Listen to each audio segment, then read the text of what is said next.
What's up, everybody? Here we are, episode 10. Wow, Spinny. We made it to double digits. What are your thoughts about that? That's insane to me, honestly. Yeah, I'm surprised. I'm surprised we kept the initiative enough to make it to the to 10 episodes. Right. I'm just kidding. It took us like a year just to actually start the pod, and so I didn't know if Yeah, we'd ever even get to episode 1, let alone episode 10. But here we are. Appreciate you guys sticking with us and continuing to stick with us. And and yeah, we're so gonna I guess stick with you. By the way, yeah, don't let us get you worried. We're gonna stick with this. I think we both like it, and it's just as fun. It's just as much fun as it is work, honestly. So, right. so yeah. Hopefully, The notes we got to we'll prepare, things like that. It's fun stuff to look up and get ready. literally. So we look Yep. forward to this. We honestly look forward to this every week. It's the highlight of our week. That's why we like to start the week, get this episode dropped Mondays or Tuesdays, preferably, so we can start the week off on a high note. But with that being said, we are going to start this episode with a very Low very note. big roller coaster drop. Very depressing news. I'm sure everyone obviously knows. Dwayne Haskins, formerly quarterback for Ohio State and Washington, and now was quarterback for the Steelers, passed away tragically at the age of 24 years old, trying to cross a highway in South Florida when he was hit by a dump truck. This this kind of news is just never easy and definitely shocking, and it's just it's completely I'm completely speechless about the situation. I'm sure everyone close to him and within the Washington and Pittsburgh organizations are just absolutely blown away by this news. That happened Friday, I want to say. Could be wrong on that. But yeah, 24 years old, Dwayne Haskins. Yeah, I mean he's That's born the tough. same year as both of us, so that's Yeah, that's pretty. turning 25 later this year.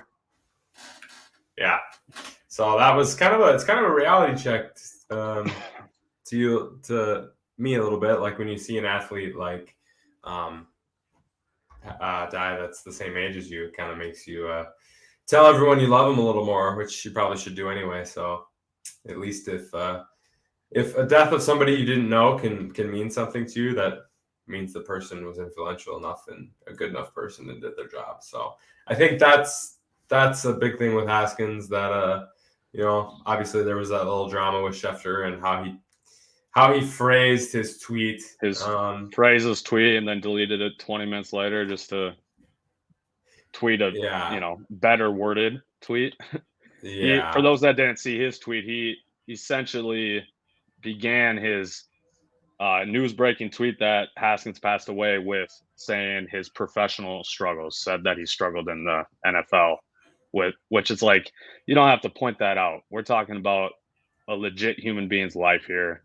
He's a human before he is an athlete, and there shouldn't even have been any mention of his struggles at the NFL in a tweet like that. So I thought that agreed. was pretty low by Schefter, and now I see a lot more people calling for his job than there has been. So I don't know. I think a lot of people are getting sick of Schefter, and I don't know what ESPN's going to do with him. I'm sure they're going to keep him, but Well, he posted an apology today too. he did post an apology. He Okay. did. He did. It was pretty well written. I didn't read the whole thing, just kind of skimmed through it, but it was pretty well written. And I don't think Schefter did anything on purpose. I don't think. Right. I don't know Schefter as a guy, but Exactly. he seems pretty well liked among most. So I can't throw bad intentions on somebody. I'll give you the benefit of the doubt on that, unless it's becomes a multiple time occurrence or whatever situations like that. But I don't think his job is necessarily should be taken for it, but definitely an apology was needed. So I'm glad they figured that one out. Yeah, agreed. Well, before we jump to the next little topic here, I do want to read Mike Tomlin's statement just because I think it's a good summary of Dwayne as a man and just what he kind of represented. So Mike Tomlin says, "I am devastated and at a loss for words with the unfortunate passing of Dwayne Haskins. He quickly became part of our Steelers family upon his arrival in Pittsburgh and was one of our hardest workers both on the field and in the community." So he'd only been there for a couple months, and he's already just getting after it in the community, just doing great things. Dwayne was a great teammate, but even more so a tremendous friend to so many. I am truly heartbroken. So, yeah, it's just a tough situation for everyone that knew him, and I guess I just want to say prayers up to his family and all of his loved ones as they go through this time. Agreed. And even with his struggles in Washington, he still was doing all that off the field stuff there too, and multiple teammates commented that as well. And when we think about it, that's what's important. We're taking our millions of dollars we're making and at least using some of it to help people less fortunate than us. So that is something about 100 billion times more important than his NFL playing career. His actual performance on the field. Agreed. Yep. Completely agree. Agreed. R.I.P. Dwayne Haskins. R.I.P. All right. Next topic in the sports world here. Frank Vogel fired, went 127-98 in 3 seasons. Obviously has that championship. Obviously, people put quotes around that from in 2019-2020. I don't put quotes around that though. That was right, but a real championship. Historically, Come on. No, I'm just saying. No one actually. You think so? No, Spinny. There's a lot of haters that don't call it a real championship. But my only point is that at the end of the day, it does have an asterisk. Just because it doesn't. It does. It has an asterisk. No, it doesn't. How doesn't it, Spinny? The season was canceled and resumed months later. So there's an asterisk there because of that situation. Yes, there is. Is there an asterisk? Is there an asterisk on the lockout season championships? Asterisk on those? Because there is not. Shorter. Yeah, Come there is. On. Just like there's an asterisk. If you go into the record books, there's an asterisk next to it, and there's also an asterisk next to the Bucks one last year because they didn't play a complete season either. I'm not saying I actually view it as non-legit championships. I'm just saying in the records, there's probably technically a legit asterisk there. But anyways, he got fired. If there is, that's really stupid. But yeah, sorry. You went 33-49 this year. Obviously, that's not even remotely close to what they should have gone this year. But obviously, they dealt with Russell Westbrook struggles. AD just made of glass, apparently, just can't stay healthy. LeBron, obviously, he didn't even reach 60 games this year either, so he missed a good chunk of the season. So, yeah, it was just, wow, disaster after disaster for the Lakers this season. And I don't necessarily think Vogel is by any means the only person to blame, but obviously as the head coach, you're the one who's going to face the most scrutiny and the one that's going to get fired if stuff like this happens. Yeah, what was it? 65 different lineups or something. Was it that crazy? Insanely stupid. Like you got to get your guys some rhythm. And DeAndre Jordan should not have been starting for. No. He had the seventh most games started on the Lakers this year. DeAndre Jordan, 7th most. Yeah, that's pretty. What are we doing? Like that's the stuff where it's like Vogel, man. Like let's get in some rhythm. Let's do the same thing. Let's run through it. But obviously there was disrespect from players to Vogel. Yeah, so like that report came out today too. And it's like that. I can't imagine that like when you're coaching grown men, right? If they're like disrespecting you and you are supposed to be the one essentially in charge of them, it's like at that point, leader. At that point, you need to be fired anyway because it doesn't matter if you were a good coach or a bad coach. It's just your time is done. It's not working anymore. You know, the locker room's not with you where they need to be. Right. Locker room doesn't trust you. So. And I don't blame Vogel as much for that, but it does take a certain type of coach to coach big personalities there, and then there's coaches that can coach smaller personalities and make them better players, and then there's the coach that can coach the big, really good players with big personalities and make them champions. And I think as a rule, Vogel is more of a make small time players better, not make big time players great. So I think that is ultimately what came to not be a fit also, even though they did win a championship. But it's not hard when you have 2 top 5 players on your team.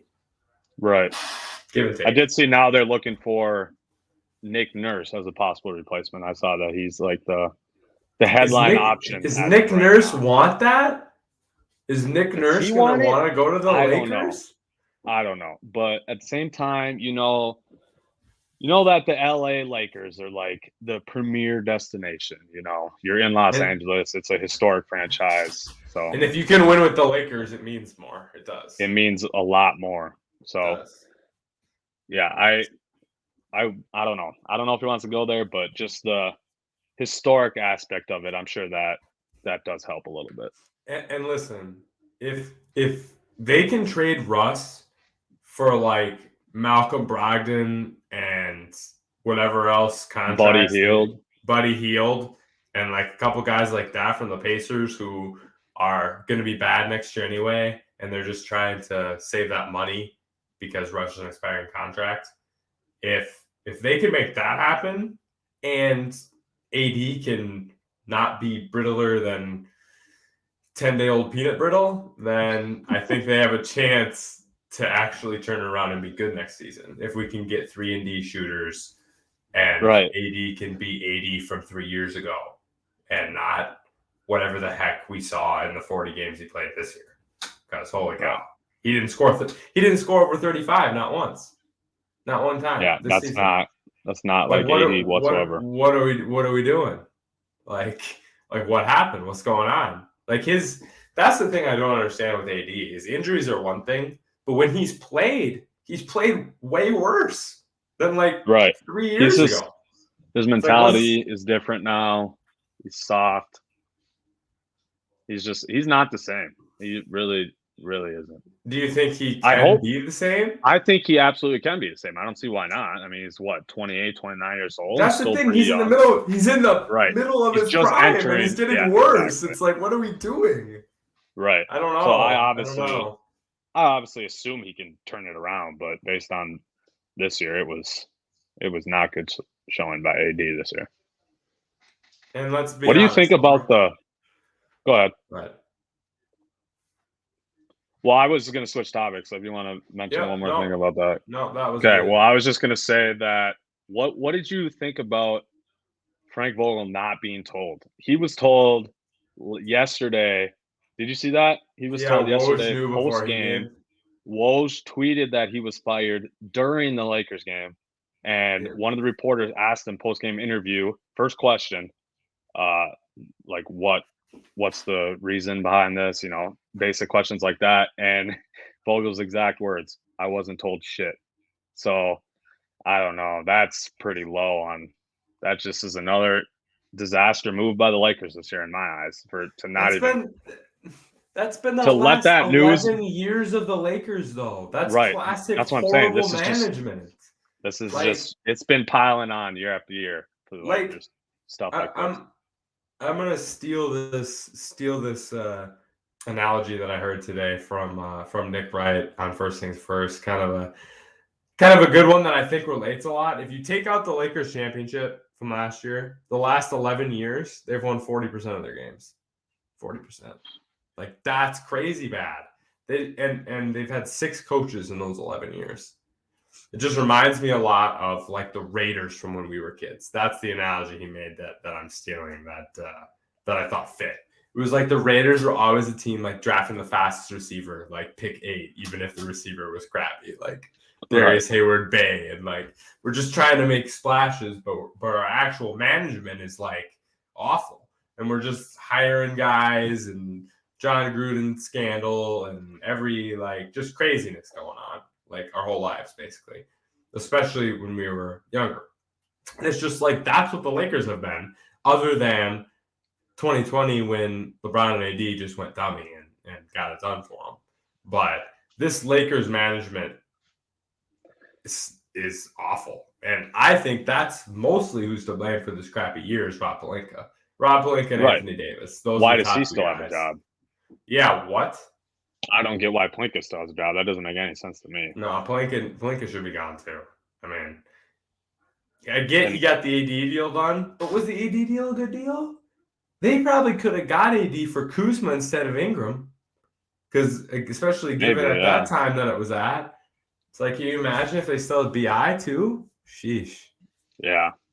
Or even Lonzo. Kuzma was the worst of those three they could have kept. Yeah.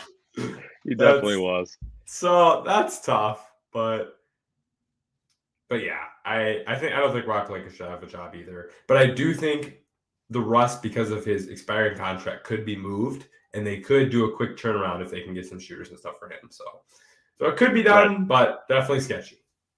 Yeah, I agree. All right, let's shift to the next topic. More news across the sports world. Obviously, the Masters was this past weekend, biggest weekend of the year in golf. Spinny, I got to roast you for a second here. You didn't realize how important the Masters was to golf fans. Yeah, I mean, I'm not a golf guy. It's like all I do during golf is sleep, if I'm being honest. So that's the only time golf was on. But yeah, that's a bad take. It's a bad take by me. I just kind of realized that.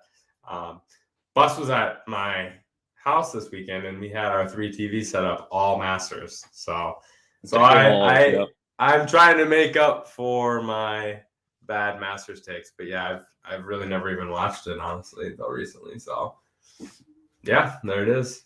Well, if you didn't tune in, Scotty Scheffler, he ended up winning the Masters pretty easily. He just dominated the whole event. Finished 10 under for his first major ever.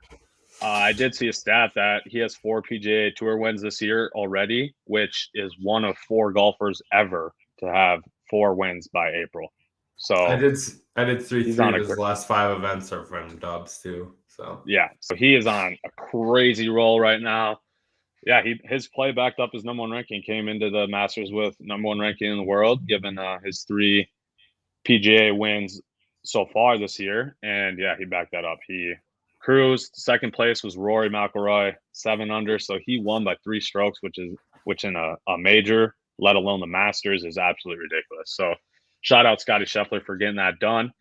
Shane Lowry and Cameron Smith, they tied for 3rd at 5 under. So he was 5 strokes ahead of 3rd even. So just an absolutely dominant showing by Scotty Scheffler.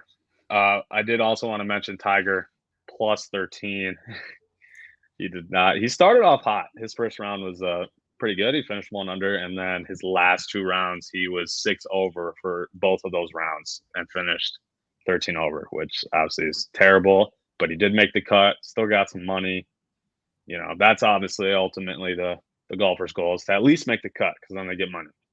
Facts. And our picks, I don't know if you guys saw our tweet. I picked Colin Morikawa, last year's winner. So I just ran with him again. He finished 5th at 4 under. So, you know, I was pretty close there. But Spinny's pick, Jordan Spieth. Yeah, I was super close. How did that super go? Close. Stuff when your guy doesn't even make the cut. Sheesh. Yeah, Jordan. But that Spieth shows my golf knowledge shows. So there we are. Right, and honestly, if any of you guys are like really into golf and know a lot more like technical terms and talk like that, we would love to have a golf guest on at some point. Because Spinny and I, we're not big golfers or anything like that. I more or less just watch just for fun, and I follow the majors pretty closely, but you know, I don't really golf that much myself, and yeah, so I don't really know all the technical terms and things like that. So if any of you guys are really big golf fans, want to hop on the pod and talk some golf with us this summer, just hit us up for sure. Okay. Do you have any other comments about the Masters? Otherwise, we will jump into the play-in. Tiger's first round was cool to watch. Yeah. As much as I say I don't like golf, I did watch Tiger, but everybody watched Tiger, so you know. But his first round was cool to see. Tiger. Yeah, it was cool to see. He kind of looked vintage Tiger there for a day. So yeah, that was cool. It was awesome. But I was holding on to hope that he would get it done, but he struggled. Oh well. Struggles. All right. Okay. Topic number 2. Wow, we're gonna make some predictions here. We're only gonna talk about play-in tournament today, just because it would be totally unfair to make actual playoff predictions without even knowing who the 7 and 8 seed are. So we're just going to talk playing today. As you can see on the left and right side of the tournament, you can see the 9-10 and 7-8 matchups there. For those that don't know, the winner of the 7-8 game is automatically the 7. The loser plays the winner of the 9-10 game, and then the winner of that game is the 8 seed. So the 9 and 10 seeds, they have to win 2 games to make it to the playoffs. The 7 and 8 seed, they only need to make 1, which obviously that's how that should work. So let's just start with the Western Conference, huh? Spinny 9-10 game. Let's start with that one. Yeah. Pelicans Spurs. For me, this is a pretty mid game. Both teams are not good. I don't anticipate either of these teams actually making the playoffs, but I'm going to go with the Spurs in this game, just strictly based off of Greg Popovich. Obviously, tons of experience, champions. He knows how to win in the playoffs. So I think he's going to have his guys ready to go, and they're going to take care of business of the Pelicans. Is Zion going to be back? No, Zion's not playing. Could be. Could play. Rumors. Is there actual rumor that he could play? No. I mean, there's no way he does. Rumor is a strong term, but there's been low-key talk. But I don't think it's going to happen. Either way, I'm picking the Pelicans, though. Taking talent. Pelicans have more. McCollum, BI. I like it. Yeah, okay, that's pretty much all I got to say there. I agree. Do you think the Pelicans have a chance to make the playoffs, or are you kind of in the same boat as me? As both these teams are just too mid, honestly, to make it. I think the Clips and the Wolves are making it for sure. Both those teams are making it. Well, let's just jump into that. I definitely, obviously, am gonna have a homer pick here and just gonna go with the Wolves. I do think we are better than the Clippers, not with Kawhi. If Kawhi was fully healthy and playing, I would be very scared of this game and definitely pick the Clippers. But I just think we're good. We got a solid team. We got a solid bench. I think we're going to take care of business against the Clippers. At least I hope. Hopefully we don't pull a classic Minnesota and just lose and not even make the playoffs. But I'm going to go with the Wolves. We're going to get the 7th seed and face off against the Grizzlies in the first round, which is what I really want because I think we can win that matchup. And then for that 8 seed game there, I'm going to take the Clippers over the Spurs for sure. As we just said, I don't think either of those teams can beat the Clippers. They got Paul George back at least. So I think Paul George, he's the best player out of these 4 teams. So he will at least be able to get them 1 win. It would be hard to see the Clippers not make the playoffs in my eyes. But obviously things can happen. It's just 1-game series. So. All right. 7-8 game. Here's the thing. If the Wolves don't win, our season's essentially over anyway because we ain't beating Phoenix. I'm sorry. I wish, but it's not happening. Phoenix is way too good. So, but sadly, I think the Clippers are going to beat us. They have a good amount of playoff experience. All those young guys have been in the playoffs, and Paul George is the best.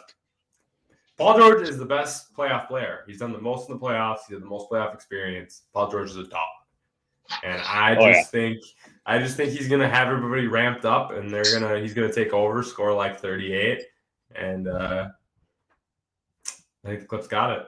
As sad as that makes me, because that means we'll get Wolves Pelicans. I think the Wolves have too much talent. Cat will overtake that game, and they'll be. Cat should be able to eat that game. Yeah, that's what I'm feeling nice about the Wolves. Right. If we lose, I agree. I'm in total agreement with you there, Spinny. If we lose this game to the Clippers, we're done for. We can beat the Pelicans Spurs, but even losing to them, that might just save me the embarrassment of getting just absolutely clapped by the Suns in the first round because we just can't. We can't keep up with them. I like us in almost every other matchup in the West to have at least a chance. But the Suns, I don't even picture us having even a remote chance of beating them in a 7-game series. No way we can beat them 4. Yeah, no chance we beat them 4 times out of 7 games. There's just no way. But I do like our chances of at least getting in the playoffs because even if we lose the Clippers, there's no one on the Pelicans and Spurs that can guard Cat. So as long as Cat's got that attitude and, that aggressiveness that he has shown all year, I don't think we'll have any issue there. What, Valanciunas can't guard Cat? Big I don't think so. Maybe down low, but once Cat, steps out to the perimeter, Valley's, a little screwed there. Great. So let's go Wolves right. against the Clippers. Come on. Oh yeah, for those that want to tune into these games, the 7-8 games, both West and East, they are tomorrow. Tomorrow night, 6 p.m. The Nets and Cavs play. 8:30 p.m. Wolves Clippers play on TNT. Wednesday are the 9-10 games, same time. Those are on ESPN though. And then the 8 seed games are on Friday. And then playoffs start Saturday. So that's the schedule. That's how that looks like. Let's just jump to the Eastern Conference now, huh? Thoughts here. This one, this is tough. I really hated how this ended up. It's tough. Boston could have been the 3 or the 4, and I love them against Toronto or Chicago. I don't care which one of those matchups. I think they're getting the dub. And now it's going to be most likely against Brooklyn, and Brooklyn's going to beat them in the playoff series because they have Kevin Durant. It's tough. This is the only first-round matchup for Boston I didn't want. So that's where I'm going to start with my picks. I'm going to start 7-8 on this side. I think Brooklyn is going to beat Cleveland, and they'll be the 7th seed. But I will be rocking. You're just Cleveland banking on the. You're just banking on the KD Kyrie takeover there. I'm guessing. No Jared Allen too. That's a big one. He is for he's sure. Already rolled out. Right. Yeah. KD and Kyrie are the best 2 players in that series by a lot. Yeah, for sure. Most playoff experienced. I would be extremely shocked if the Cavs are able to pull that upset off. Gosh, I hope so, though. Come on, let's go Cavs. For Cavs, your sake, baby. You 100% want that. Celtics should have no issue with the Cavs, but the Nets are going to be a little tougher series. That series is going 7, though. It should, yeah. That series is going 7 because Tatum, they at least have Tatum on KD, and then they got Smart on Kyrie. So they got good matchups there. And they've played this season 2 times, maybe 3. But the last game is when Tatum scored like over 50, 55, I think. Well, that series, every game is just going to be like 120 to 120. Oh yeah. Celtics defense though, that's why I think they can pull it off. Is the Celtics have had the number 1 defense this season during the season, but obviously the reason they didn't want to face Brooklyn so early is I don't know if Rob Williams will be back by the start of that series. And without Rob Williams defensively, Boston's a different team. I mean, still good, but not nearly as good. So hopefully Rob will be back, and let's go Cleveland. How about the 9-10 game, Bus? Where are you at there? This one. You picked Brooklyn, right? Sorry. I don't know if I. No, I did. I agree with you. That's why I just asked if you're just going with that KD Kyrie too much there. Yeah. Because just in my eyes, I can't picture them losing when they got, a no-brainer top 3 player in the world right now in KD, and then Kyrie, who's just a freaking bucket and a playoff experienced guard. So yeah, I can't picture. Cavs are close. I think Cavs are another year or 2 away. They got obviously Garland and still have Sexton under contract, even though I do think they're probably going to move on from him, just given that they have Garland and they also have Allen and stuff too. So I think the Cavs are another year or 2 away, but I could picture them in a year or 2 from now being like at least a top 4 seed, can't you? Yeah. If those guys continue to progress, especially if they can trade Sexton for a pick or a guy that can become like a number 1 guy. Because I do think Garland's a number 2 on a championship team by his prime. He is an assist machine. He is like you maybe have five. I'd say maybe 5 to 7 guys in the NBA that could average 10 assists per game for a season for their career. And I think that Garland's one of those guys that could get to that point. So to have that level of facilitator and being low turnover, as is being shown by Chris Paul, that is always conducive to winning. And so I think if they can make a move with Sexton and maybe one of their other guys to get into a real score, like a number 1 score on a team, and then you go like maybe like just completely randomly throwing this name out there, but throw maybe like a Bradley Beal, trade them a Sexton and a pick combo for Bradley Beal or something, Bradley Beal's caliber pretty much is what I'd rather be younger, obviously, but that's the player type you want. because you go Garland with a pure scoring wing or shooting guard, and then Mobley. Right. Absolutely. Mobley and Allen down low. Just yes. that'd be amazing. Mobley has top 15, 20 player potential too. Agreed. So especially given his game-changing defense as a rookie. But yeah, I think Cleveland could be something dangerous in a few years. Agree. All right, 9-10. I'm going with the Hawks. Based off of one person's name only, and you obviously know who I'm going to say, Trae Young. I just think he carried them to the Eastern Conference Finals last year. I just think he's going to be able. He's clutch, obviously. He's going to show out in this game. I can't picture him struggling. If he does struggle, they're going to lose. But I just think he's going to carry them to a win here. I think I'm anticipating 35 plus points by Trae Young in this game. The Hornets have no one that can guard him, and the Hornets are not good defensively either as a collective whole. So I'm going to go with the Hawks here. And to be honest, I'm going with the Hawks over Cleveland. So I got Hawks sneaking in as that 8 seed there, where they will lose to the Miami Heat is my prediction. But I'm going with the Hawks. Okay, so this is going to be a point guard dependent game. I think the Hawks are going to win as well because Trae Young is an absolute beast. He'll be second or third team All-NBA this year. Yep. But LaMelo Ball is an X factor in this game too, because if he's having one of his crazy 35, 15, and 10 games, then Charlotte can be something dangerous. But we'll see. I think that's going to be the big matchup, though, is LaMelo and Trae Young. But I'm going to go with Atlanta, too. And I have Atlanta over Cleveland also sneaking in as the 8th seed. I've just given – maybe last year was not a little bit of an outlier, but I'm still giving Trae Young the benefit of the doubt based on last year and how hot they've been. Because they were awful to start the year, too. And so they've also dealt with a ton of injuries throughout the year. But it was similar this year to last year. They both seasons they started terrible and then started to figure it out and eventually got good enough to make playoffs. So similar seasons in that regard there. Yep. So I think the Hawks are going to sneak in and give you the 8th seed against Miami. But again, I can't stress enough. Let's go Cleveland. Oh, Spinny, I think you're going to be pretty depressed here on tomorrow night. Oh yeah, very. When you're already seeing your Celtics matched up against the 7 seed Nets. You're already just in disbelief that they somehow were a 7 seed this year. Obviously, it makes sense given everything they went through, but it's still funny to think about. It's awful. All right, Spinny. All right, there it is. It's time for me to get an actual win today. No, you're losing. I'm winning trivia. Nope. I think I have to ask you first. If I remember right, you asked.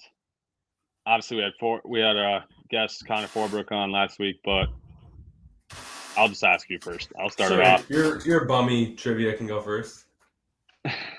My questions are all NBA playoff based. So NBA playoff questions. Here we go. Easy question. Most points in NBA playoff history. Who has the most points? Yeah. Ooh. I think it's 63, and I think it's Michael Jordan. Let me rephrase. Ever, like career, not just single game. Oh, total career. Yes. Oh, that's LeBron. Yeah. That's LeBron. Yep. It is LeBron. Correct. All right. Remember, this is the easy question. What team did Kobe Bryant play in his NBA debut? First game of his career against who? I'm supposed to know this? It's an easy question. It's an easy question. You think I know what happened in 1999? Come on.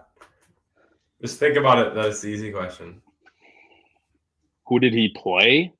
Against. What team did he play against? Why would I be asking you this question? And putting it as the easy question. The Timberwolves? Ding. I was gonna say if it's not the Timberwolves when you're saying it's an easy question, then you screwed me over there. All right, 1-1. All right, so my medium and hard are pretty much even. Trying to think which one I should ask here.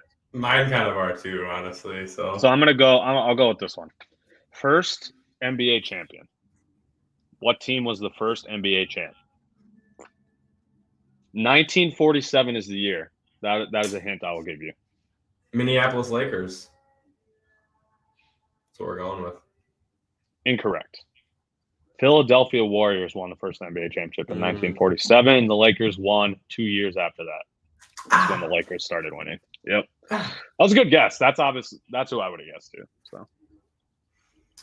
All right. Which Dirk Nowitzki was drafted and immediately traded to the Mavericks after he was drafted? What team drafted him? Oh my gosh, I used to know this. Can you give me a conference? Or is that going to give it away? No, East. East. So an Eastern team to a Western team. Who would make a terrible move like that and trade probably the best European player of all time? This team has a great European player on its team right now. There's some options. I'm going to go Milwaukee Bucks. Final answer. That's correct. Let's go. Let's go. Were you going to guess that before I said that? I was, but that like almost solidified my choice. So I'm going to win now. I hope you know. You have to get the question right. Yep. Otherwise, I win. I don't think I've gotten a hard question right yet either. So nice. I don't think I have either, honestly. So here we go. Which player has the worst playoff win percentage in NBA history? Minimum of 50 games. So they've had to at least, make playoffs a couple times. And my other hint, it is a current player. It is a current player, so you don't got to try to think of 90s or 80s guys.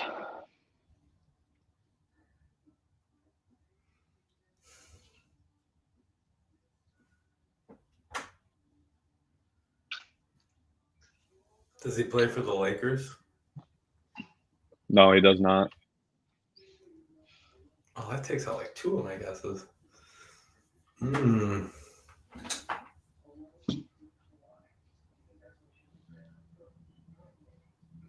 seconds. Ask the question again. What Western Conference player, I'll give you that hint as well. He plays in the West right now. Worst playoff win percentage in NBA history, minimum of 50 games. Which player? He's a current player that is in the West.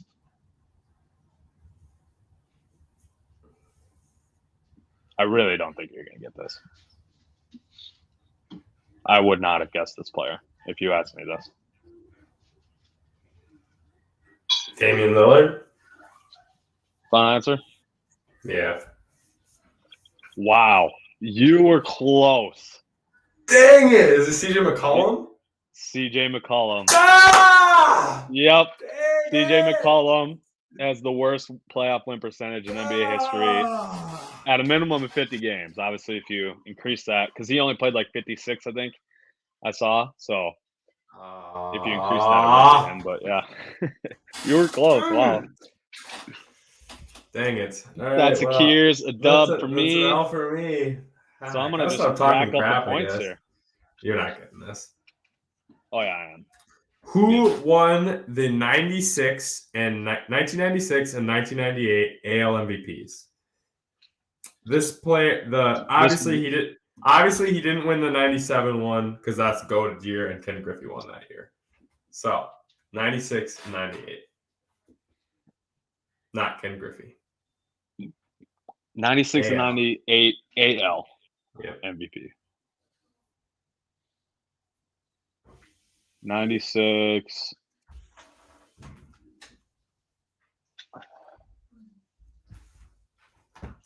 Why is it like every time we play trivia, I just go mind blank on like anybody that's older than the 2000? I don't know. I literally can never think of any old players every time we do this. I'll even give you the team. He played for the Angels. Played for the Angels. I feel like I'm going to be really upset when you tell me this answer. I don't have an answer. You can just tell me. Juan Gonzalez. Juan Gonzalez. Yep. You got a stat line up for that, man? Yeah, I don't sure. know. I don't know if I've ever even heard of this man. And you're telling What? me he won 2 MEPs in 3 years? He had 434 home runs career, batting average of 295. Played Wow. 16 years in the league. Wow, that is I'm sorry, MLB fans out there, including my father. That's depressing. I've never even heard of this man. 1,400 career RBIs, You said what? 1,936 career hits. What's his name? Juan Gonzalez. Juan Gonzalez. Yep. News to me. Yep. I need to brush up on my 90s baseball, I guess. Yep. Sheesh. All right, that's a 4-1 win. It's a 3-1 win, but good math. That's about you. No, I gave myself an extra point just because you're ugly and I deserve Nice, sweet. Nope, you're right. 3-1 win. The games classic. All right, that's enough for trivia. We're jumping in to UFC 273 this past weekend. Let's start with the non-title fight because in my eyes, this was the best fight of the night. Welterweight bout between Khamzat Chimaev. I'm pretty sure I pronounced that right. Versus Gilbert Burns. This was an absolutely insane fight. Spinny, to me, this was probably the best non-title fight I've ever seen. Just the way that these guys were just absolutely throwing haymakers all fight. They were getting after it. Both guys by the end of the fight were split open, especially Burns. His face was wildly split open already in the second round. And yeah, that's just I don't really know what else to say besides that. That was probably the best non-title fight I've ever seen, and it was definitely better than both of the title fights on Saturday. Yeah, that was crazy. Khamzat Chimaev was I knew that was going to be a crazy fight because even though he's a low rank kind of out of nowhere, this is really his first big fight. This man's a stud. So Yep. I was surprised they scored at 29-28 Chimaev all 3 rounds. I thought Burns won the second round for sure. I thought Burns got around too. So yeah. So I thought that was a little surprising, but either way, I thought it was Chimaev 29-28, 28-29, 29-28. That's how I scored it, I guess. Is 2 to Chimaev, 1 to Burns, all by 1. But that fight was nuts the whole time. Just crazy. Yeah. Just balling. It was. And Chimaev proved he's the real deal. So gotta give it to him. Honestly, like you said, low rank. He was 11th coming in, and Burns was second. So he made a big jump there just based off his first 11, I think, right? Because he's 12-0 now. I want to say his first 11 fights. One of our buddies, Brett, he told me that he did not in those 11 fights. He didn't get hit with one significant strike, not one. All 11 of his fights ended within the first 2 minutes. This was the only fight that lasted longer than 2 minutes. But Burns is obviously twice as good as any fighter. Burns is obviously insane, yeah. But Chimaev, like you said, he's looking like the real deal. So I'm looking forward to continuing to watch him climb that ladder and maybe potentially be a welterweight champion at some point. He's gonna be a stud. Yeah. The other small note about this fight, I thought it was hilarious, the taunting between the two guys, especially Chimaev. He was really taunting all fight. And this was the first time I've ever actually watched him. I don't think I've ever seen any of his other fights. So it was funny for me to see that that's how he is as far as everything I've read up on him and everything that, he had Burns on the ground and he did it like a little salsa dance for a second there. And that was just absolutely hilarious to me. I started geeking out. But then you did see him and Burns after really like embrace each other and like were super like mad respect there for sure. Mm-hmm. They both knew that was a brawl. Like they both knew how much of a freaking fight that was. Yep, and the fight will probably go into UFC Hall of Fame, to be honest with you. So I would expect that. Our first title fight, co-main event of UFC 273, Aljamain Sterling, Aljo Sterling versus Peter Yan in the bantamweight title. For those that don't know, last year these guys fought for the title, and Yan got DQ'd for an illegal knee to Sterling. So that was literally the first championship in UFC history to be awarded via DQ. So Stupid. basically, for stupid, agreed. But basically, for this last year, anywhere Sterling went, he got hate, social media, everywhere.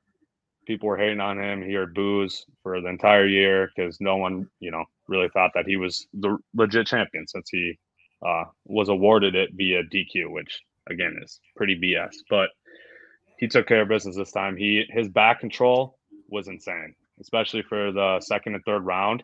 He was on his back for the entire round. And so that fight was not a lot of, there wasn't a lot of punches thrown, but the ground control by Sterling was next level to me, and he proved that he is the champ. He finally silenced the crowd, but I don't think the crowd will be silenced, to be honest. I think he's still probably going to hear some boos going forward. It's because people hate those type of fights, and I hate those type of fights. Right. But so do I. Yeah. Because they're boring, at least to an extent. Especially if you aren't detailed into the moves and the types of fighting styles they're using, and aren't a nerd about that like I am about other sports. If you're not in on that level, this type of fight for the casual fan is pretty boring. It's really boring, yeah. I think he'll get some hate because he didn't pound. He didn't pound Yan, type of thing. But he definitely won based off of how he fought and proved he's a champion. Also, UFC, the championship should not be able to be awarded by DQ. The championship should become vacant given a DQ. And there should be another fight for it. Because championship should not be awarded through DQ. That's BS. So, yep, there it is. I completely agree. And Sterling, even though he was, technically champ coming into this fight, he was a hardcore betting underdog. Yeah. I didn't actually see the line, but he was hard. It was all Yan for sure. So he took care of business. I saw a tweet which kind of summed up the fight pretty perfectly in my eyes. This person said that Sterling fought with brains while Yan fought with anger.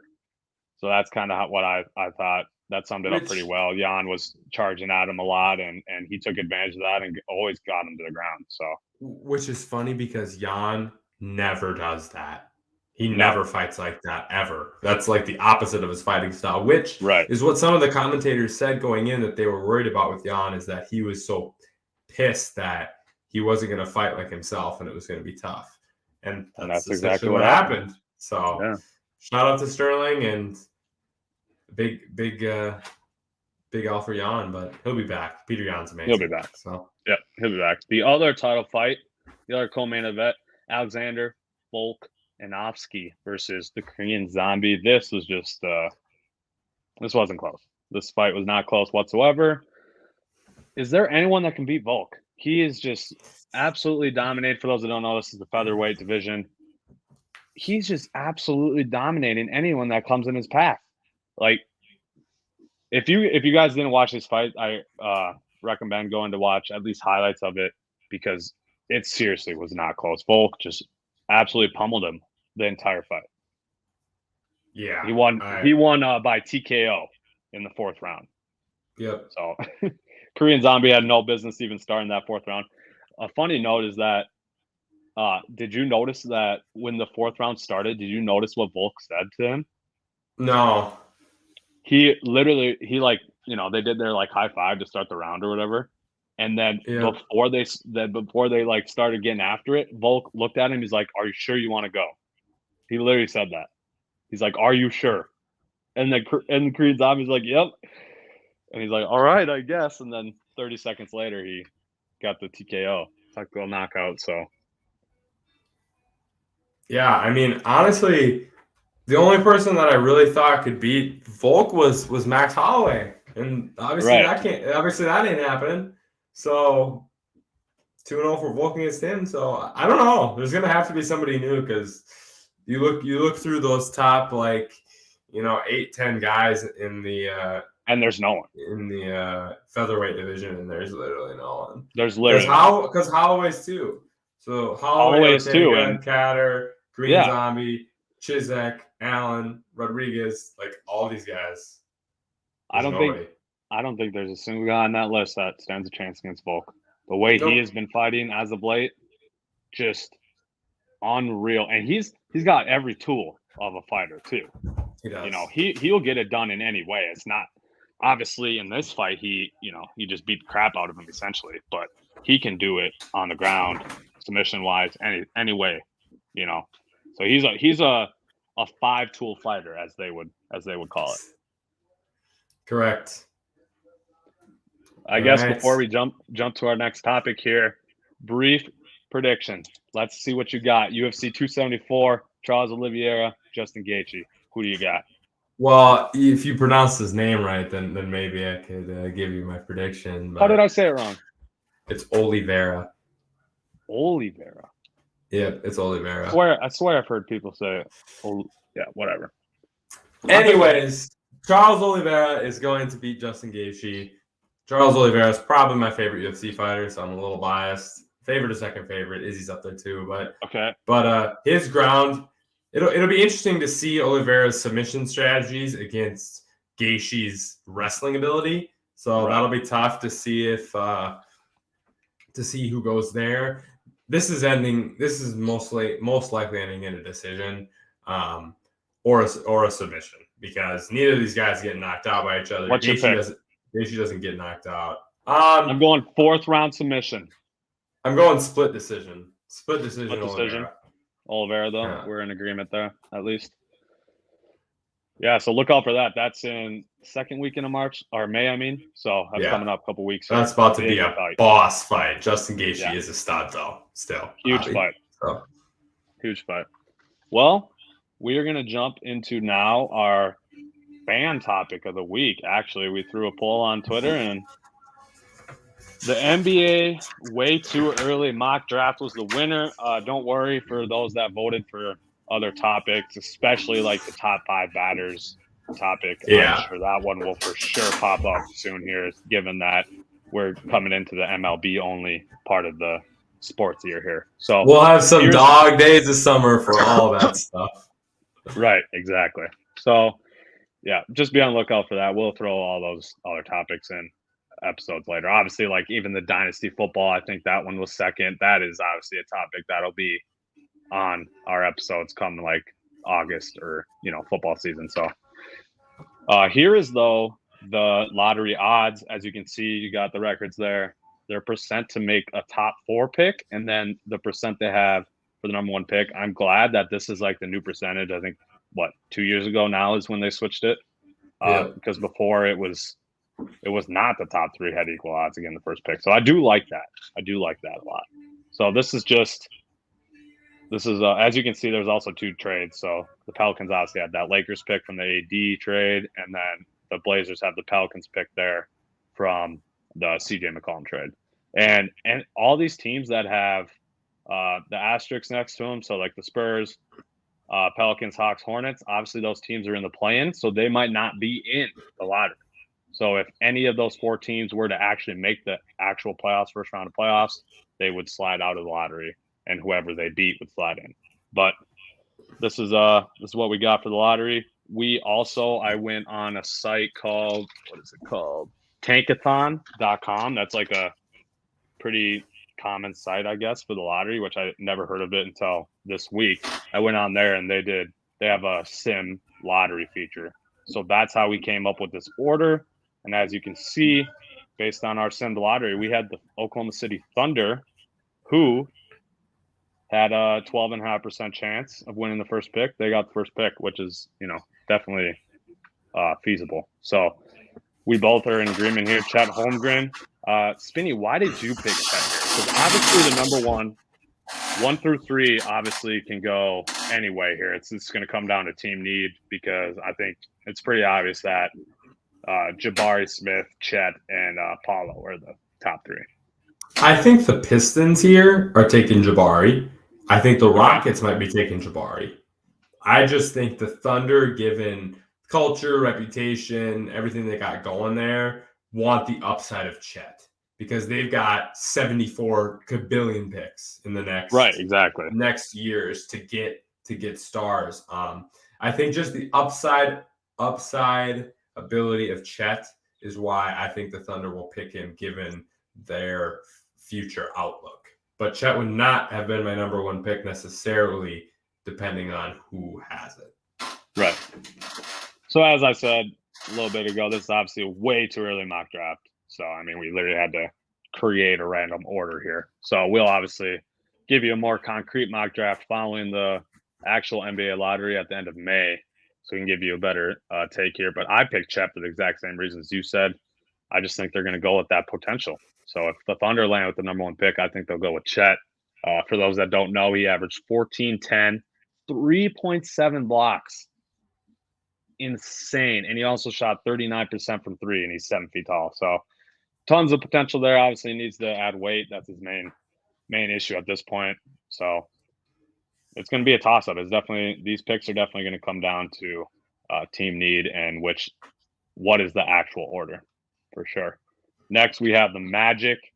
They obviously need some forwards. After drafting guards these last couple drafts, here we switched up. You win Paulo, which is interesting to me, given that you had just recently said that you think Jabari would be the number one pick for like the Pistons and teams like that. So I went with Jabari just because as of right now, he I think is a little more NBA ready to just immediately come in and produce. Can shoot from literally anywhere and can also create his own shot. And he shot 42% from three last year for a 6'10" guy. That's absolutely insane. So obviously, again, straight toss-ups, these first three picks. But I'm giving the slight edge to Jabari Smith. I went Paula because I think the Magic like his personality better than Jabari. No, it sounds crazy. I'm picking guys on personality, but I think what Paulo showed in the tournament, his star vibe kind of thing. Jabari's pretty swagger. Jabari's pretty low key. Like even in some of those Auburn games, quiet, he got a little lost sitting on the 3-point line and kind of just every time he touched the ball, he'd be amazing. I'm not saying that, but he kind of had the reminded me of Tatum at Duke sometimes, where he'd just get caught, just standing on the side, just standing in the 3-point line and just kind of whatever. But then those games he'd take over, you're like, holy crap, what's going on? But I think the Magic given all their heavy guards, but they don't have a star potential leader either. And I think maybe they see that in Paulo a little more than Jabari. And so that's why I went Paulo here on this one. And I think, but again, for the Pistons, Jabari fits that Detroit vibe, that tough guy, kind of quiet, just does his job, bangs, and is a stud. I think Jabari can put up 25 a game in the league, but it's not like I'm a hater on him. I just think given teams and what they're looking for, that's why I went Paulo here a little bit over Jabari. All right, interesting thoughts. So might as well jump into three because I know we just flipped them here. Yep. Paulo. So another reason why I went Jabari over Paulo is because Jabari is a better defender, at least right now. So true. I think that might drop Paulo a little bit. And also Paulo's not as good of a three-point shooter. So that's why I just gave the slight edge to Jabari. Obviously, though, these top three guys in any other year could all be number one picks. And even this year, any of these guys could still go number one. Paulo could be number one pick, True. So, 6'10", 250. We're way too early again, as we say. So this will all change, obviously, way up to the draft. If you're 6'10", 250, that sounds like maybe the most NBA-ready body to come into this draft class for sure. I said Jabari Smith was more NBA-ready skill-wise, but Paulo, I think, is the most NBA-ready body-wise in this class. He's got the body. He's already huge. He's already strong. Do you have Jabari's weight up there? I don't know. Jabari's weight was, I do have it written down. He's 210 pounds. Okay, yep. And you can just tell that. 40 pounds on him. Yeah. But, I mean, both guys obviously can create by themselves. Paulo's elite in the mid-range and in the post. So it'll be interesting to see how these guys their games translate to the NBA, but I'm anticipating no issue whatsoever for these top 3 players. Agreed. Should we jump to 4? Let's jump to 4. I think we're agreement here too. Pacers. Because I think this is the 4th best player, Jaden Ivey. I think agree. I think no matter who has pick 4, they're taking one of those top 4 guys that's left. They have to. You would assume, right? It's just a noticeable talent difference, I think, between those 4 and the next few. So I think that when it comes down to this pick, whoever's left of those guys is going to get taken just based on pure talent ability. So I would say the difference between the top 4 and everyone else, the most noticeable difference would be the potential, not even the talent. There's, guys like Keegan Murray can already just get buckets, but the potential of these top 4 is just, it's next level. It's way above everyone else for sure. Agreed. I'm in agreement with you in your statement saying that whoever has the 4th pick is just going to take whichever of the 4 is still available. So we both still had Jaden Ivey available, which is why we picked Jaden Ivey. And I think if this is how it went out and Pacers were the 4th pick, they got Ivey, they would be really ecstatic to throw him next to Tyrese Halliburton going forward. Because Halliburton can play a little defense. He's more of a deferring. Another guy like we talked about with Garland that can average 10 more of a assists 1 a game. Yeah. He's your true 1. And even though Ivey's going to have to play 1 because of his size, Halliburton can guard the 2 pretty decent. So they can play those guys together. And Ivey's more of a downhill. I hate to use this comparison because of how they look and it's so easy, but it is true in how they play. Ja Morant. Or Derrick Rose style of play. Yeah. Except Ivey's not as good of a facilitator.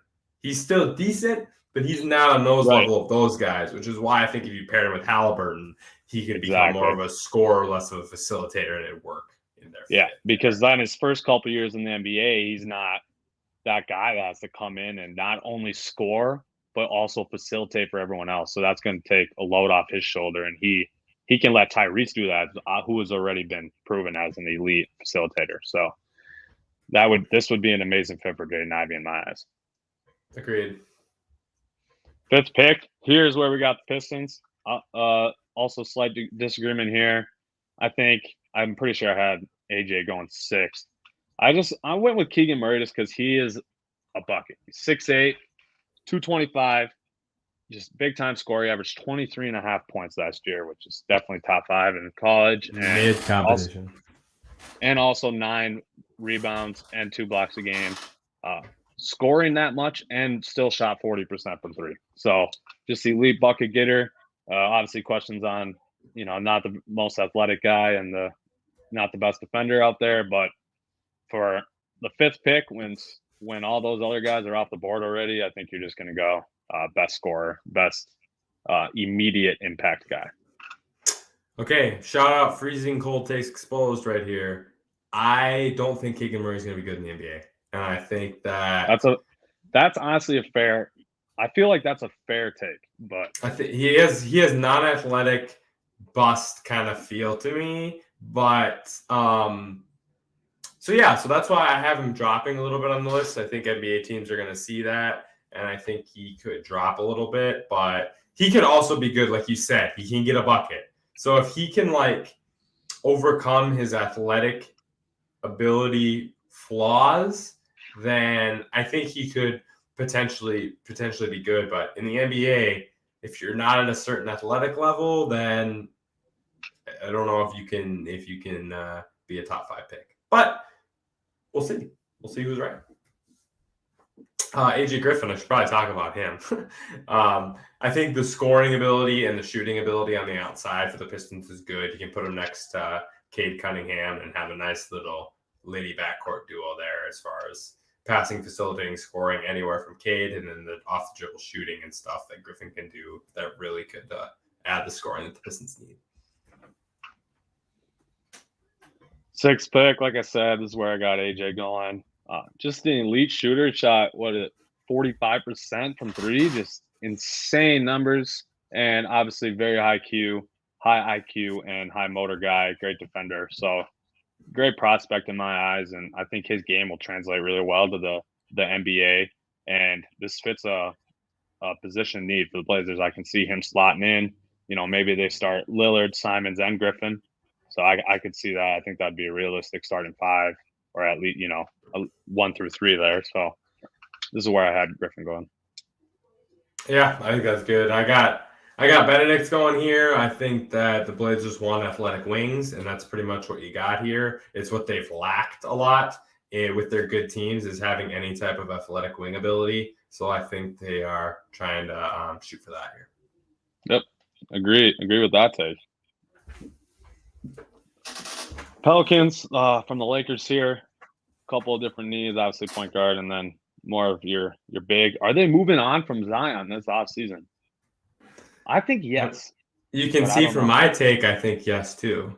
Yeah, I think they're going to get stuff from him, and then Keegan Murray is the scoring 6'8" scoring guy that you can plug in there at power forward to be you throw BI and him next to each other. Yep. The 3-4. Yep. But we'll see. I think even if they don't trade Zion, they could draft Murray just as an off the bench scorer. I think just being able to put him in with the bench unit to get some buckets is sometimes where the Pelicans lack. So I think that could be a good option even with Zion still. Oh my gosh, the sun is irritating me. Jalen Duren. Is it Duren? It is Duren. Okay. Center for Memphis. Huge guy. Here I say Paula has the best body. This guy actually might have the best body. 6'11", 250, 7'5" wingspan. Those are just insane metrics there. And obviously he's not a good shooter, has a slight mid-range game. He's like your old school center, back to the basket, tough nose, good rebounder, good defender type thing. So I got the Pelicans going here. I don't know. Obviously, Valanciunas isn't like your answer by any means, and I think he's capable of playing both the 4 and the 5. Obviously, like I said, the questions revolve around his offensive game. But if you got a guy that's this athletic, this big, this good at defense, and also not to mention he's the youngest player. Someone can check me here, but he's the youngest player in this draft. He doesn't turn 19 until November of this year. This kid's only 18 years old still, so which is a whole 8 months younger than Chet. So I think there's still a lot of potential with Duren, and I think given that they have McCollum and Ingram, I can picture them going center here, picking a big man. Yeah, I have Duren in the next couple picks as well. I liked his big. You saw in the game against Duke, right? They played Duke. They lost to Duke. They lost to Gonzaga. Sorry. You saw against Gonzaga that when he wasn't in foul trouble, they played possession perfect possession with Gonzaga. As soon as he went out, the defensive thing totally changed for Memphis. And so, yeah, Jalen Duren, really good player. One more note on him, actually. I think also, the lack of offense is noticeable, but I think he is really good in the pick and roll game. So that's obviously huge in the NBA. So I think that aspect will translate over just fine. And yeah, I anticipate him being a quality guy in the NBA. I don't know if he'll ever reach, superstar or star status, but he will be a serviceable big man for years to come. And one thing that I didn't say, too, is that obviously his shooting is what's going to determine like his viability and career length in the NBA. If he can get a little mid range or a deeper type of shot, then we could be eating our words here. But it just depends on how much effort he's going to put into that. So here's where I have Benedict going. Just uber athletic guy. That dunk he had in the March Madness was maybe the dunk of the year for college basketball. Just absolutely insane athleticism and a great shooter.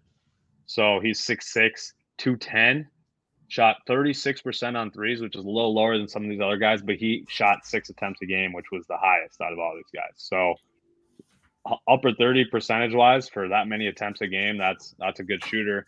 And you pair it up shooting with great athleticism, that usually means a good NBA prospect. So Wizards are in need of a wing like that. So if Benedict is still available at the 8th pick and the Wizards get the 8th pick, I can't see them passing up on an athletic wing like that. Yeah, I agree. If he's still left here, I think he's gone too. I went Ochai Agbaji because I think the Wizards are going to trade Bradley Beal. I think they're going to Okay. do something like that, and I think if So you he's got like your a Beal replacement almost. I mean, if you got a very high end, complete ceiling comparison for Ochai Agbaji, I think it's Bradley Beal. So I think that type of player, you bring it back in, see what they're going to get for him. But again, even if not, I think a Beal trade is on the horizon anyway. And to get a guy in, maybe it's not this year that you trade Beal, but to get Agbaji in, learn from Beal, be an off the bench scorer for the first couple of years, then you trade Beal. I just think that his scoring ability gives you something that you can have talent wise. He's a bucket. The kid can definitely shoot. That's for sure. We saw that all tournament. I do honestly. I don't know. I think he's gonna fall. You could be I think right he's gonna fall. Oh, I know you're shaking your head because you hate Kansas and they beat because Nova, 6 for 6 against Nova. is that actually what it is? Like He started the game 6 for 6 from 3, and he was 6 oh, for 6. that Those okay. were his only shots too. Yeah. Yeah. Yep. Sick. Oh yeah. By the way, we're almost done with this mock draft. We only decided to do top 10 instead of top 14, given that most of those 10 through 14 teams are the potential playoff teams. So we just skipped those guys. Kings here we got as a ninth pick, Johnny Davis. I just like his floor. I think he's got one of the highest floors in this draft class, but he's got a low ceiling. You know, he's one of those high floors, low ceiling guys. I don't anticipate him ever being a star, but he's going to come in and get buckets. He can score in multiple ways. How big is he here? He's 6'5", 200 pounds. You know, just dynamic scorer. Can create for himself. Amazing in transition as well. So I think personally, I think beginning of the year, if he, you know, you take out the last 2 months of the season, this guy's a top for sure 7 pick. But given his inconsistent and poor performance towards the end of the season, and also an ankle injury that people might be concerned about, I think he's going to drop a little bit. And at this point in the draft, the Kings need another wing or at least like a 2 type player there. So position-wise, this fits the Kings greatly. I think Jalen Duren, if he drops this far, is a player the Kings can't pass up. And I think that they're finally going to try to see if they can get it right in a big after Chris Webber. So I like this pick by you here because I think you pair him up with Sabonis. Those are some rebounders down there. Literally. And that's a good Sabonis big combo and, with that's a good 2-man game with Sabonis's passing ability with yeah. Duren. So yeah, if he definitely falls to here, and Kings are going to take him. At least I hope so, because that actually fits their team really well. Portland Trailblazers. I'm going to let you go with Mark talk here, just because I think this is a little too high for Mark Williams. Yeah, it could be a little too high. I think the Pacers need, or the Blazers need some down low defense, and I think Mark provides that ability, if nothing else. And I think that given his size, if he can develop even a little bit more of a toucher on the rim game, he could be a double guy. So I think for sure. I think that's a need for Portland, and they see it here. But I like your Shaedon Sharpe pick too, because obviously the upside there is more for him. So I'll let you go with that. Yeah, so Mark, I got him falling more towards like that 15 range. But yeah, obviously elite shot blocker and rebounder. So I could see this stretch pick here. But Shaedon Sharpe, I don't know. I just think obviously there's still the possibility that he returns to Kentucky. But I think once he goes to, you know, these workouts with the NBA teams and all that kind of stuff, he's going to be like, yeah, I need to go league, because there's no way he won't be a lottery pick. And if he actually played at Kentucky, he'd be a top 5 pick. His talent level is insane. And for those that don't know, he reclassified.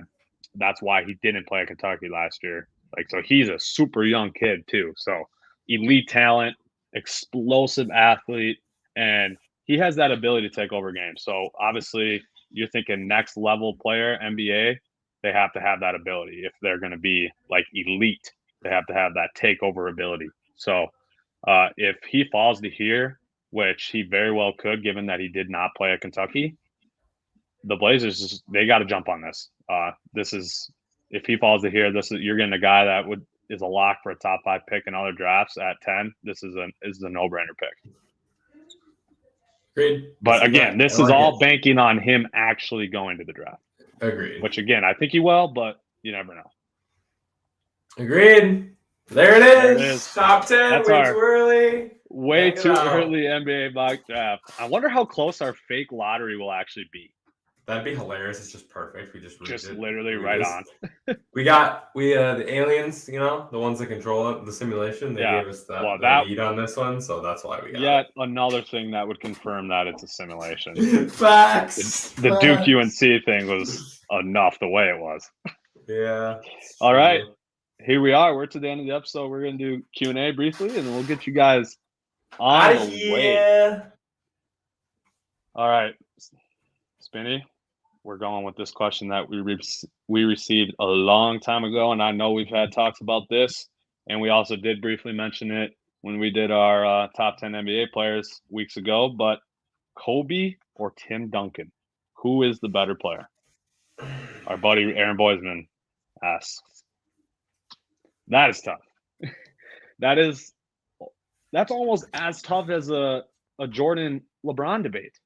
Those two guys. I don't. Yeah, maybe you're right. Just because of if you look at resume wise, they have almost the exact same. Practically the same resume. Analytics guys are absolutely horny for Tim Duncan. I will say analytics guys would pick Tim for sure. Yeah, because Kobe, there was a lot of bad shooting percentage years for Kobe, so that'll obviously have a play in there. People don't like him for that reason, based on the amount of times he shot. But I'm taking Kobe as far as maybe I'm a little guard over big bias given what happened, but I have that bias. I also think Kobe won more. Kobe won with less, especially the second time. Yes.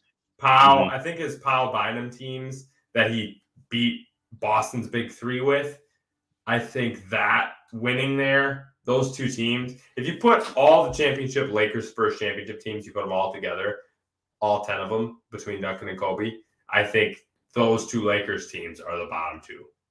Yeah, I agree with that. So I give Kobe a little bit of credit for that. So I'm going to take Kobe, but it's close. And as we said in our top 10, I had Kobe a lot higher and we both did than I would say most people do. So we're going to be a little biased on that. Yeah, I'm going Kobe as well for, the same reasons you said. And I'm definitely biased. I have a guard big bias there. I definitely usually prefer guards or forwards over bigs, especially when making rankings or trying to compare grades like this. But I definitely agree that those last 2 rings that Kobe got, he had the worst team out of those 10 rings combined between Kobe and Tim. So given how close of a resume these guys got, I think it's fair to nitpick a little bit and have something like that be the reason to separate them. So agreed. But I'll take any reason as well. I'll take any Timmy arguments. I'm not an anti. Right, I'm not against Tim at all. He's obviously elite, best power forward of all time. At least right now, obviously. Giannis still got some years to go, but true. Okay, there you go, Ron. And I'm interested in hearing your take. I'm assuming he's picking Tim. Given what I know about Boisman. Yep. Where's our other question here? Okay. Dan Tim, obviously just the go-to guy for our questions here, always shooting us questions. Love it. I had to ask this one just because we didn't talk a lot of MLB today, actually. We didn't talk any MLB today. So we're going to throw this one in here. If he stayed healthy for this entire season, is Byron Buxton the best player in the MLB? Or at least could he be? Maybe could, but I don't think he is. But I think he could be top 10, top 5, given where he's at. I think Correa's still better than him, so that's kind of hard, I guess. But we'll see. We'll see where we end up. We haven't seen really a full Byron Buxton season in his prime. Right, exactly. Yet, so it's hard for me to say that when we haven't even seen it. But I think Correa is better either way, I guess. But so I think Correa is more. I think Correa is more the top 5 player, where Buxton's maybe top 15. I'd say that's where I like that. I can see that. I don't in that. see. I don't even know if Correa is that high, even, to be honest with you. I'm not saying Correa is that high, but I think he more has the potential to be that high than Buxton. Yeah, I agree with that statement for sure. Yeah, I guess to answer your question, Dan, I would say no. I don't think if he even does stay healthy, I don't think he would be. I don't even think he would be a top 5 player in the MLB, because you already think about players that are out there. Trout, I mean, Mike Trout, if he's healthy, like, he's obviously a god, definitely better than Buxton. Ohtani, he's obviously better than Buxton. He can pitch and bat. Vlad, he's better than Buxton. So obviously you get Buxton's outfield, or his fielding and stuff like that. That you have an argument there, but at least you want to say 5-tool player, yeah, you have an argument, I guess. Yeah, so he can definitely slide in based on everything that he does. He can definitely become a top 10 player for sure, especially if he stayed healthy. But since like Spinny said, we haven't even seen that. We have not seen a healthy Byron Buxton for a whole season, so I'm skeptical that that'll be the thing. But I got my fingers crossed, because if Buxton's healthy all year, we are looking nice with that Correa and Buxton. That Correa and Buxton. If we can figure out a closer that doesn't blow right, if we can 24/7. Get some bullpen help, but yeah. There it is. Episode 10. Holy crap. Double digits, Spinny. That's I was gonna say that's a 0-1. One thing I did want to say before we leave here, for those that actually make it to the end of the video, is you'll get a little sneak peek on the sneak peek. We'll have a special this week coming out either tomorrow or Wednesday. That'll be pretty fun. We'll have kind of more of a big J journalism person who's kind of an insider on our topic. I think that's all I'm going to reveal for you guys right now. Just I like it. I was going to say, don't even say suspense. But we've got a pretty cool guest on a pretty cool topic related to Minnesota. I think I can say that. Minnesota, yeah, that's fair enough. So it'll be fun. Check it out. We'll be advertising it in the next couple of days. Yeah, we'll obviously get that posted on social media and all that once the episode's done. But yeah, I like that little sneak peek, Spinny. I'm not going to give any more hints. No, that's it. I think that's it. I think you gave a fair enough hint. So yeah, be on the lookout for that. The episode probably won't be, as long as our March Madness special or anything like that. But yeah, like Spinny said, pretty big time reporter and insider, given the topic that we're about to talk about. So yeah, look out for that. And I guess I appreciate you guys listening to episode 10. Episode 10! We can't wait. I thought about having a little... Episode 10 seemed a little short to have a special, but maybe like 25 or 50 we'll have some fireworks or something cool for y'all. So stick around with us for that. We love you, hard-headed fans. And have a beautiful night. See you next week.